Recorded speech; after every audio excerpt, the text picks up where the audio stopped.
Hello మిత్రమా, నీకు ఈ క్వశ్చన్కి ఆన్సర్ తెలిస్తే కామెంట్ బాక్స్లో పోస్ట్ చేయండి. లేదు అంటే ఈ వీడియోని పూర్తిగా చూడడానికి ట్రై చేయండి. ఒకసారి క్వశ్చన్ ఏంటో చూద్దాం. ఫిలిప్పైన్స్లో టైఫూన్ ఫుంగ్ వాంగ్ స్థానికంగా ఏమని పిలుస్తారు అంటున్నారు. ఈ ఫిలిప్పైన్స్ అంటే మనకి రీసెంట్గా 2 టైఫూన్స్ రావడం అయితే జరిగింది. ఒకటి వచ్చేసి కల్మియేగి అని చెప్పేసి ఇదొకటి, ఇదే ఎక్కువ నష్టాన్ని చేకూర్చింది. అంటే దీని తర్వాత ఇంకొకటి వచ్చిందండి ఫుంగ్ వాంగ్ అని చెప్పేసి, ఇది ఎక్కువ నష్టాన్ని ఇంకా చేకూర్చిందంట.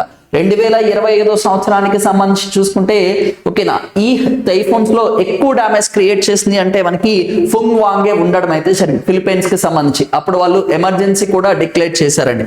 అయితే దాన్ని లోకల్ గా వాన్ అని చెప్పేసి పిలవడం అయితే జరుగుతుంది. ఈ రిమైనింగ్ ఆప్షన్స్ చూసుకుంటే మొంత, ఇది సైక్లోన్ అండి. ఈ సైక్లోన్ మొంత ఎక్కడొచ్చింది? ఇండియాలో రావడం అయితే జరిగింది. ఇండియా అంటే ఎక్స్పెషల్ గా ఆంధ్రప్రదేశ్, అలాగనే Odisha, some parts of the Tamil Nadu, Chhattisgarh లో దీని యొక్క ఇంపాక్ట్ అనేది ఉండడం అయితే జరిగింది. అలాగనే మెలిసా అంటున్నారు, దీన్ని హరికేన్ అని చెప్పేసి పిలవడం అయితే జరుగుతుంది.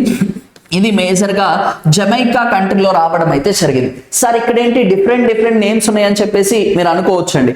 టైఫూను, సైక్లోను, హరికేను నేమ్స్ అన్ని కూడా అంటే డిఫరెంట్ నేమ్స్ అయినా కాన్సెప్ట్ ఒకటే అండి. ఒక్కొక్క ప్రాంతంలో ఒక్కొక్క పేరుతో వచ్చేసి మనకి ఈ సైక్లోన్స్ తుఫాన్స్ ని పిలవడం అయితే జరుగుతుంది. అలాగనే మనకి అట్లాంటిక్ ఓషన్ అటు సైడ్ చూసుకుంటే మనకి హరికేన్ అంటే అమెరికాకి సైడ్ నుంచి అటు సైడ్ నుంచి చూసుకుంటే మనకి సౌత్ చైనా సీ అంటే మాత్రం వచ్చేసి టైఫూన్స్ అని పిలుస్తూ ఉంటారు.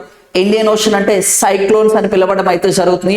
అలాగనే ఆస్ట్రేలియాలో వచ్చేసి మనకి విల్లీస్ అని చెప్పేసి పిలుస్తూ ఉంటారు. Thank you.